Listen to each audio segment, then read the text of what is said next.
Welcome back, my name's Steve and thank you for joining me on my photography journey today.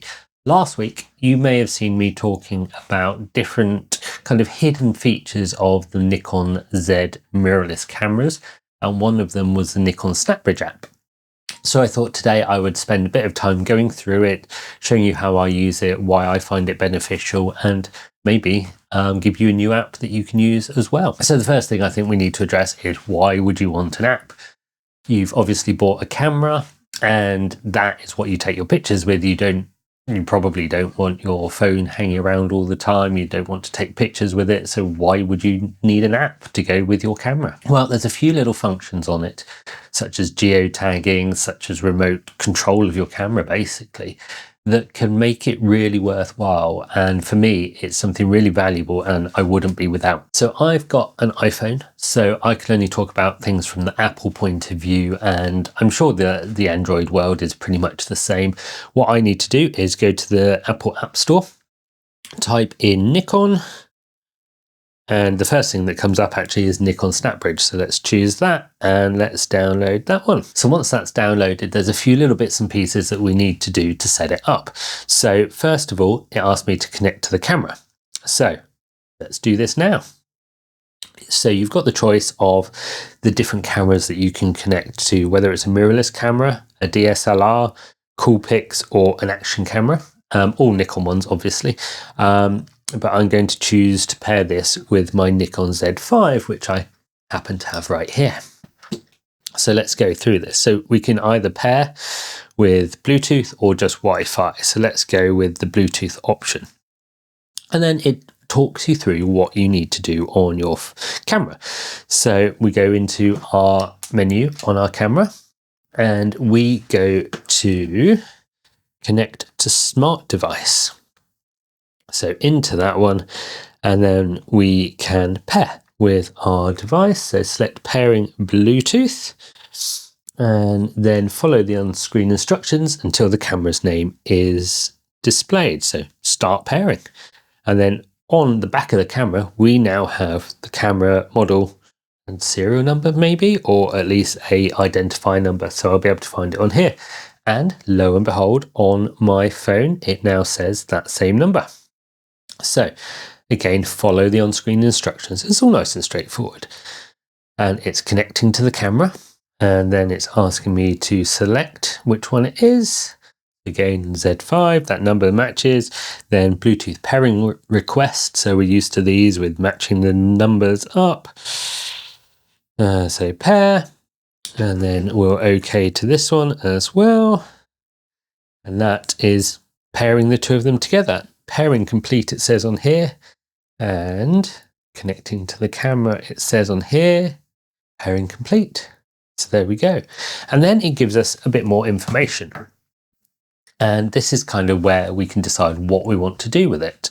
So there's auto link, there is downloading pictures, there's easy shooting options, there's remote photography, and these are just kind of your basic functions. So let's go through what I prefer in this, how I use it, and we'll show you what it's like. So what can you actually use it for? One of the things that I like most is the remote control function of it. So if I grab my phone again, and then at the bottom, we've got the option of remote photography. So it makes me switch on to the Wi-Fi. So it's not just a Bluetooth connection, it's connecting to the Wi-Fi in my Z5 as well.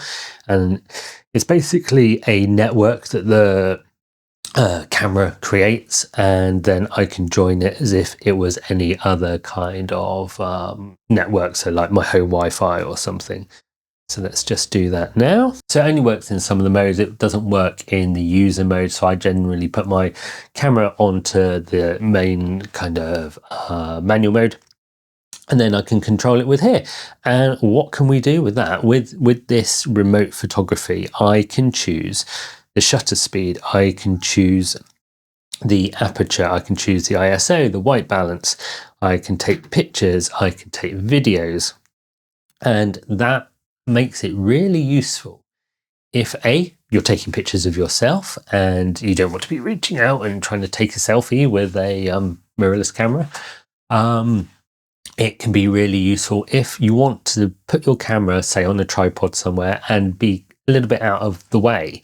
So whether it's because you can't physically get to where your camera is, or because there's wildlife or something that you want to be able to take a picture of without getting too close to them.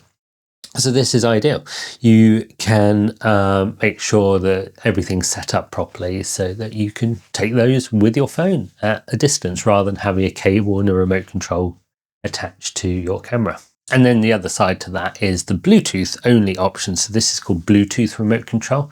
Similar idea, but rather than connecting to the Wi-Fi, it gives you slightly different functions. So you can also half press the shutter button with this one to focus and things like that, and then press the button to take the picture.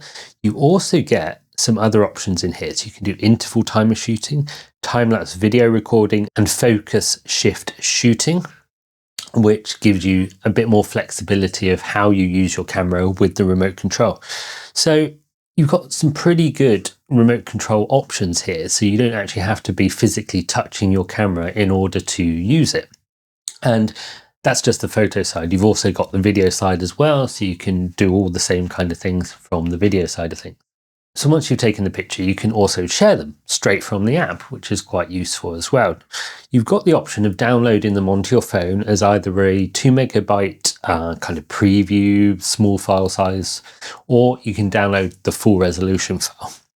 Now this has come in quite useful for me when we've kind of been in a group situation where I just took a few snapshots. For example, at a Christmas party, I set my camera up, used the remote control to take a picture of the group of us, and then I could send that 2 megabyte picture out to everybody so that they could just pop it on Instagram or something like that. And then I could actually edit the proper file and send that to them afterwards. So it's really useful for being able to share quick pictures like that, particularly if you want to send someone just like a preview of what you've taken pictures of. And obviously you can download that full-size image onto your phone, edited in Lightroom on the mobile or Apple Photos or whatever it is that you use.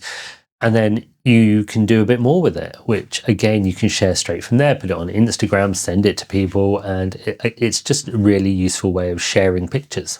But what I think is probably my favorite feature of it is the ability to geotag your pictures. So you can come in here into auto link and turn that on. And then what you can do is send your clock data, your location data to your camera so that when you're taking pictures, it records where you are, when you were. So if your camera doesn't have GPS built in, like the Z5 doesn't, it can use that data from your phone and in the background just kind of keep that all synced up so that when it comes to taking your pictures, you've got that GPS coordinate of where you were at the time. And this is really useful for a number of things. One, so you get a nice map in Lightroom of where you've been. Two, if there's something that you particularly want to take a picture of that is kind of maybe for another season or something like that, then you can take your picture and then you've got the location of it, so you can go back when it's snowy, when it's summer, autumn, whatever it is. And then the third thing is just being able to have that location of where you took a picture, so helping with your memories of I was here, I was there, and kind of mapping it all out in your head. Or if you want to put coordinates or a location on an image that you've printed or something like that, then that information is there for you. There's a few optional settings in this that you can set up, so you can change the quality of that data, so you can make it use more data on your phone, send things backwards and forwards a bit more. You can limit it, so you're kind of in control about what you do there. And that's about it really. So it's quite a short video this week, but I just wanted to point these bits and pieces out. If there's other ways that you use it, let me know. But go and download it, it's free. So it's really useful for, I think, like I said, the geotagging is my favorite thing, so that I know where I've taken pictures and where I can go back to take them again if I want to. So have a great week, and I'll see you again next week on my photography journey. Bye.